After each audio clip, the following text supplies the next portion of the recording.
আসসালামু আলাইকুম বন্ধুরা, সবাই কেমন আছেন? আলহামদুলিল্লাহ, আমরা সবাই অনেক ভালো আছি। আপনাদের দোয়া ও ভালোবাসায় আজকে আমি আপনাদের সাথে শেয়ার করব শিং মাছের ভুনা রেসিপি। এই শিং মাছগুলো আমি আমার মেয়ের জন্য রান্না করেছি খুব অল্প তেল আর মশলায়। তো সবাই আপনারা ফুল ভিডিওটি দেখবেন। আর এইভাবে যদি আপনারা বাচ্চাদেরকে শিং মাছ রান্না করে দেন, খুব মজা করে খেয়ে নেবে। তো চলুন এখন রেসিপিটি শুরু করা যাক। শিং মাছ ভুনা করার জন্য এখানে আমি 4টা মাছ নিয়েছি। আর মাছগুলোকে ছোট ছোট করে কেটে নিয়েছি, ভালোভাবে পরিষ্কার করে একবারে ধুয়ে নিয়ে চলে এসেছি রান্নার জন্য। এরপর এখন একটা কড়াই বসিয়ে দিলাম আর দিয়ে দিলাম পেঁয়াজ কুচি আর রসুন কুচি। এরপর দিয়ে দিলাম সয়াবিন তেল। পেঁয়াজের পরিমাণটা আমি একটু বেশি নিয়েছি, পেঁয়াজ শিং মাছের মধ্যে বেশি দিলে খেতে বেশ ভালো লাগে। আর আমি যেহেতু এটা বাচ্চার জন্য রান্না করতেছি, একটু যদি মিষ্টি মিষ্টি হয় তাহলে সে অনেক মজা করে খাবে। আর বেশি যদি পেঁয়াজের পরিমাণটা দেওয়া হয় তাহলে শিং মাছের ভুনাটা খেতে বেশি মজা লাগে। আমার এই রেসিপিটি ফলো করে আপনারাও শিং মাছের ভুনা করে নিতে পারেন। ছোট থেকে বড় সবাই অনেক মজা করে খাবে। বড়দের জন্য রান্না করলে লবণ আর ঝালের পরিমাণটা একটু বেশি দিতে হবে। পেঁয়াজটাকে ভেজে নিতে হবে ভালোভাবে। আর এই ভেজে নিতে নিতেই আমি দিয়ে দিলাম এর মধ্যে হলুদের গুঁড়ো, এরপর দিয়ে দিলাম লবণ। পেঁয়াজটাকে আমি লাল লাল করে ভেজে নেব। পেঁয়াজটা আমার প্রায় ভেজে নেওয়া হয়ে গেছে, আর অল্প কিছুক্ষণ ভেজে নিতে হবে।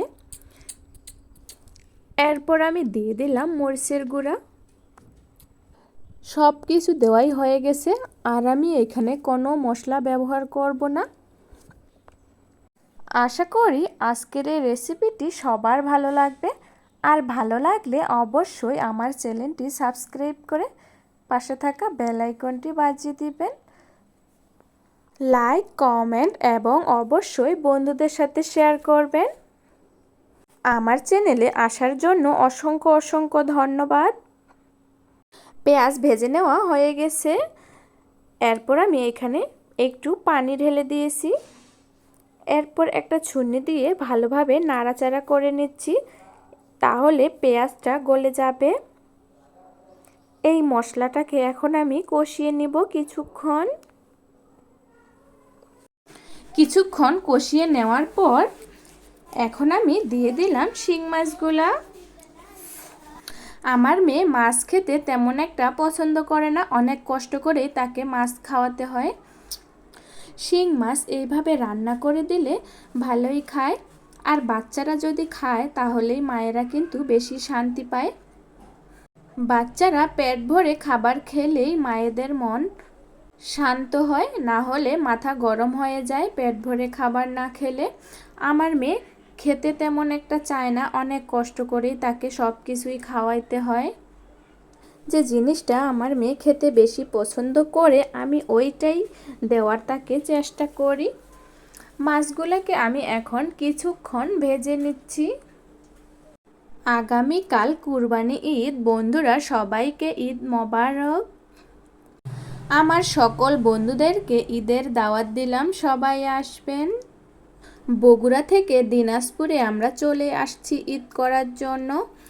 অনেকটাই কষ্ট হয় আমার জার্নি করতে, তাও কিছু করার নাই, আপনজনদের কাছে তো ফিরতেই হবে। সবার জন্য অনেক অনেক দোয়া ও ভালোবাসা রইল। সবাই খুব আনন্দ করুন আর সবাই আমাদের জন্য দোয়া করবেন। শিং মাছটাকে আমি কিছুক্ষণ ভেজে নেওয়ার পর পানি দিয়েছি। পানি দেওয়ার কারণ হচ্ছে মাছগুলো ভালোভাবে সিদ্ধ হবে, যেহেতু ছোট মানুষ খাবে। মাছটাকে আমি ভালোভাবেই সিদ্ধ করে নিয়েছি অনেকটা পানি দিয়ে। পানিও শুকিয়ে গেছে। এখন মাছগুলোকে আমি আবারও ভেজে নিব কিছুক্ষণ। শিং মাছ হচ্ছে অনেক উপকারী একটা মাছ, সেটা হচ্ছে ছোট বাচ্চাদের জন্যই হোক বা বড় মানুষদের জন্যই। এই মাছটা খেতে কিন্তু আমার বেশ ভালোই লাগে। আর আপনাদের কাছে কেমন লাগে অবশ্যই কমেন্টে জানাবেন। আমার কাছে শিং মাছ খুব ভালো লাগে, যেভাবে রান্না করা হোক না কেন খেতে খুব ভালো লাগে। আমার শিং মাছের ভুনা রান্না করে নেওয়া হয়ে গেছে, চুলাটা আমি বন্ধ করে দিয়ে দিলাম। আর এই যে ফাইনাল লুক দেখেন কতটা লোভনীয় লাগতেছে, আসলেই অনেক মজার হয়েছিল। আমিও খেয়েছিলাম আর আমার মেয়েও অনেক মজা করে খেয়েছে। বন্ধুরা, আপনারাও অবশ্যই একদিন এইভাবে শিং মাছের ভুনা করে খেয়ে দেখতে পারেন, আশা করি আপনাদের সবার অনেক ভালো লাগবে। আজকের রেসিপি এখানেই শেষ করলাম, আবার দেখা হবে নতুন কোনো রান্নার ভিডিও নিয়ে। ততক্ষণে সবাই ভালো থাকবেন, আল্লাহ হাফেজ।